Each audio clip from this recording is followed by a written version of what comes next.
Welcome in Reader 1 YouTube channel. Topic is The Taliban, Arbiters of Peace in Afghanistan. What an irony of social justice that powers such as Russia, the US, NATO and Pakistan, who tasted defeat at the hands of the Taliban at one time or the other, have made the declaration after the Moscow conference, supporting Biden's moonshot Afghan strategy. The Taliban are not to launch the spring offensive, but to negotiate and conclude the peace agreement leading to an all-inclusive democratic order. But the ground situation suggests that it is not possible to achieve the objective of an inclusive democratic order. The Taliban have maintained a respectable level of resistance, establishing their writ over 80% of Afghan territory. They are now expecting the occupation forces to leave by May 1, 2021.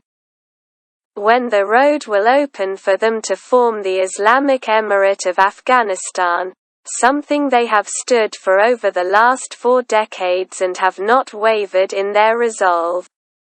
In 2003, Mullah Omar gave a strong affirmation of this resolve: "We have decided to fight to the end to win our freedom." For us to follow the agenda of the occupation forces of a democratic order is not compatible with our traditions, our national ethos and purpose. We will fight and win our freedom, inshallah, to establish the Islamic Emirate of Afghanistan, friendly to all neighbors and countries beyond. Pakistan does not stand by us at the moment, yet we stand by Pakistan to safeguard our interests at all times.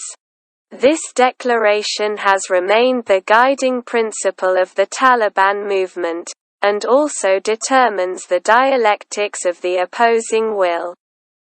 Establishing the power equation, which enables the Taliban to establish control over a large part of Afghan territory while the opposing forces' control is limited to cities and towns only. The Taliban can sweep them away, and none of the supporters of the Ashraf Ghani regime would stand up to the Taliban surge. Leaving Afghanistan is so tough for the US, because, despite decades of intervention, Afghanistan remains weak and poorly governed. The political distraction of a troop withdrawal could lead to the US getting bogged down in a war it cannot win and will suffer a bigger loss of face if it decides to stay on. This is the dilemma of the devil and deep sea. The turning point will thus come after May 1, 2021, when Taliban resistance will grow in intensity, gradually consolidating their writ over the areas and laying siege to towns and cities held by Ashraf Ghani's government. The Islamic Emirate of Afghanistan thus would be established to form the hardcore state of the Muslim world based on 3 bastions of power: the revolutionary Iran, jihadi Afghanistan and Islamic Pakistan. This is the emerging reality causing concern and fear in the minds of the secular world. At this point in time, history appears to repeat itself. For example, 33 years ago in 1988, the turn of events heralded the dawn of a new order, beholden to the Taliban movement.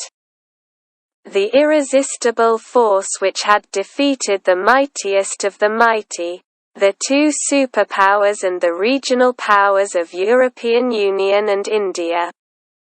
In a short period of 4 decades, an unparalleled feat of military achievement. Now it holds supreme over Afghanistan. Unfortunately, Taliban were cheated in 1990.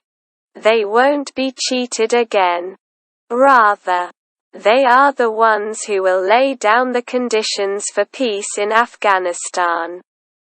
All eyes are now focused on May 1, 2021, when foreign troops are to leave, and if they do not, the Taliban will sweep across the country to establish their writ over territory which they already control, pushing the Afghanistan government to the besieged cities and towns, which will also fall to the Taliban as they consolidate the larger swathes of territory. Please like and subscribe my channel for informative content. Thank you.